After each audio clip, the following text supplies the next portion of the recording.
If you guys haven't watched Baby Reindeer, I highly encourage you guys to go check it out. It is a great watch. I watched it all last night so I could prepare for this video. Now, I want to go ahead and talk about what occurred because today was a very special day for people who are fans of the show.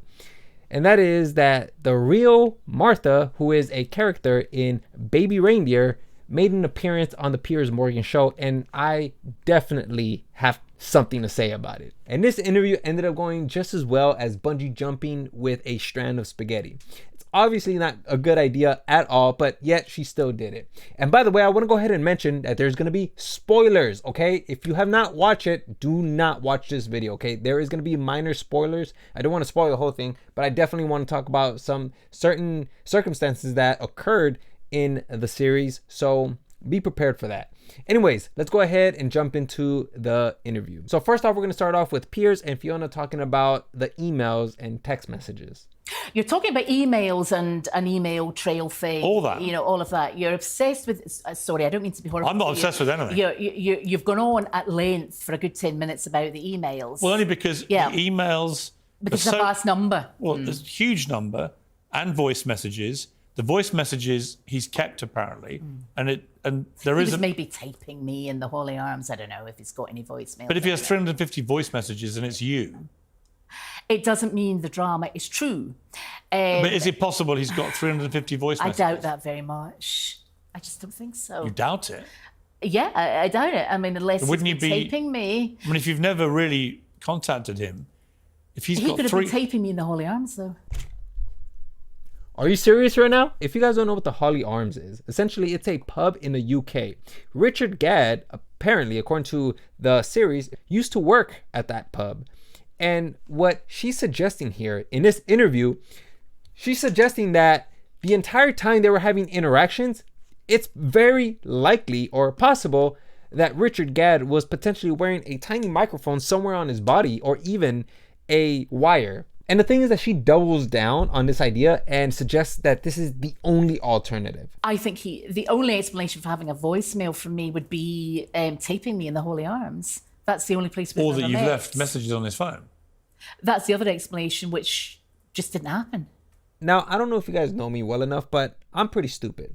But I've already plateaued many years ago, so I can't get any dumber. At least I don't think I can. When I listen to that, the first thing that comes to mind is, well, you know, are there patterns that still persist? And it turns out that she still has a Twitter and she still has a Facebook. Well, she has a Facebook for sure. I don't know about her Twitter. Just look at the way she posts. She creates an iPhone's worth of storage of posts on her Facebook talking about whatever subject is on her mind. 1, 2, 3, 4, 5, 6, 7, 8, 9, 10, 11, 12, 13, 14, 15, 16 posts in one day. Some of the posts are about Gadd himself and the others Piers Morgan. I don't think it's a far cry to say that her social media habits probably are similar to her texting habits, her email habits, maybe even her voicemail habits. I want to go ahead and show you guys the rest of that clip. It's only about like 5 seconds left. But Piers, he asks her, you know, are you sure that you didn't send that many voicemails? And she replies with, yeah, I'm sure because I didn't have his phone number. You can't be sure. I can't be sure because I didn't have his number. Now, the reason why I want to show this little bit is because Piers, he doesn't push back. I think he forgets that she did acquire his phone number eventually. And I really wanted to see what she would have said if he would have asked, you know, well, you did eventually acquire it. Would she have lied? Yeah, most likely she would have. But you can only lie so much before your lie starts to crumble. As I'm going to show you now in this next example where they're talking about her law degree. And Piers Morgan's, I believe this was probably the best segment because Piers, he knows how to be a journalist. He just kept pushing. And because of that, her foundation of deception started to crumble, as you guys are going to see pretty soon. So let's go ahead and get into that law degree. Quick side note. Remember the phrase photographic memory. You got a law degree. Yeah. Law degree. So you're obviously very bright. How did you do at school? I've got a photographic memory. I was top of the school, apart from the science. Man, if you don't shut your bitch ass. This is where Piers now starts to shine, okay? I want you to check out how many times he asked her, what are your grades, or what was the grade that you achieved? I want you to pay attention to that and just watch her immediately learn how to forget. And with your law degree, what grade did you get? Not bad. I mean, all right. What was it? Well, still I did a what grades did you politics get for them? degree. All right grades. So What were they? Partying. But Yeah. what grades did you get? Check this out, okay? It gets even better than this, okay? I don't know if Piers is recognizing this or not. I feel like he is. But what Piers does next is absolutely hilarious. He ends up resetting, right? Because he realizes he's not going to get anywhere. He asks her the question, what degree did you get? Immediately, she answers that question. She says, I got a law degree, and then boom, boom, boom, just goes on into her little world. Then he asks the question that he wants answered, what were your grades? And she bulldozers over that question. So what degree did you end up with? A law degree, and then I did a politics degree after that. And what grades did you get for them? Women's studies. I did substantially better in that because I did more work. Bro, what grades did you get? It's just as simple as just naming the mark. She claims she has photographic memory, and when Piers finally gains control of the conversation once again, he proposes the question. Take a look how she answers that question. Remember, she has photographic memory. There's a reason you say you got a photographic memory, but Yeah. what grades did you get? All right grades. I mean, not top of the year or anything. No, but all right you get grades. when you do a degree, you get a. Yeah, you're asking me what marks I got for 13 subjects. I can't remember. Photographic memory. And you're telling me that she can't even provide the one answer that Piers is.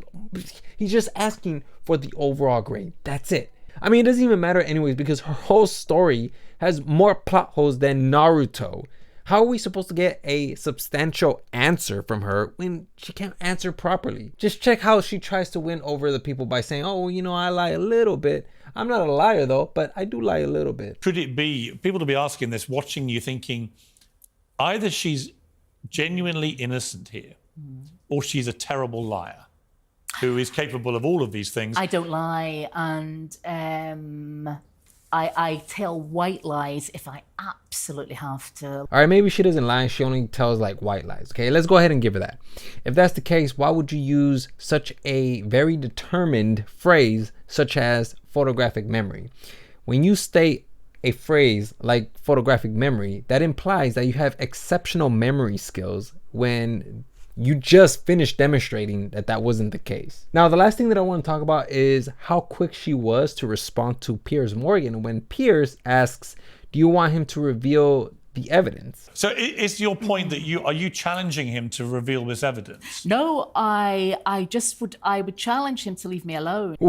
What was that? What answer was that? Like, come on, man. Like, you saw she was just looking down for a minute, and then like as soon as she heard the words reveal the evidence, she just like looks up immediately. That are you challenging him to reveal this evidence? No, I don't know, man. I just thought that was pretty funny when I first noticed it, but nonetheless though, if you take a look at the rest of this interaction, it doesn't really go well for her either. Because you're calling him a liar and you're calling Netflix accomplice. I didn't use those words. I said the story, the play, the Netflix show is not true. No, but if they say that you sent 41,000 emails, well, they are voice completely messages, wrong. all 744 They're tweets, completely wrong.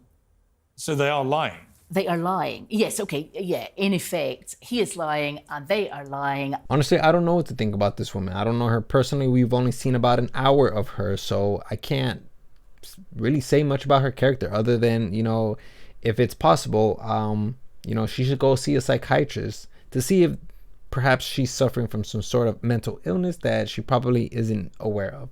Because it seems to me like she can potentially be some sort of erotomanic, but only a professional can really diagnose her and really give her the treatment that she needs. She also stated that she was going to sue Netflix and Richard Gadd if the portrayal of her in that series is correct and it's very accurate to the person in real life.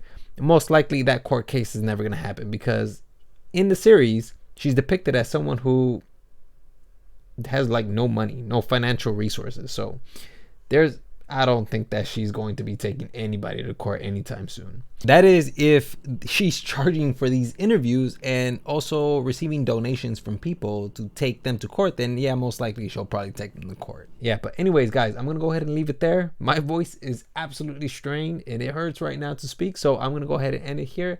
So I have for you guys. And yeah, hopefully you guys learned something today.